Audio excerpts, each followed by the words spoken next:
தினம் ஒரு தியானம். நீங்கள் பிசாசின் தந்திரங்களோடு எதிர்த்து நிற்க திராணி உள்ளவர்களாகும்படி தேவனுடைய சர்வாயுத வர்க்கத்தை தரித்து கொள்ளுங்கள். எபேசியருக்கு எழுதின நிருபம் அதிகாரம் 6 வசனம் 11.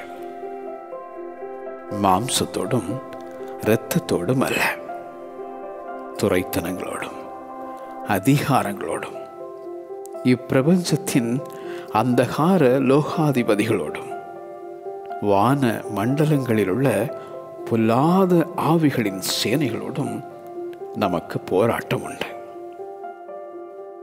தேவனாகிய கர்த்தர் உண்டாக்கின சகல காட்டு ஜீவன்களை பார்க்கிலும் தந்திரமுள்ளதாயிருந்த அந்த சர்ப்பம், அது தன்னுடைய தந்திரத்தினாலே ஏவாளை வஞ்சித்தது போல உங்கள் மனதும் கிறிஸ்துவை பற்றிய உண்மை நின்று விலகும்படி கெடுக்கப்படுமோ என்று பயந்திருக்கிறேன் என எழுதும் அப்போஸ்தலனாகிய பவுல்.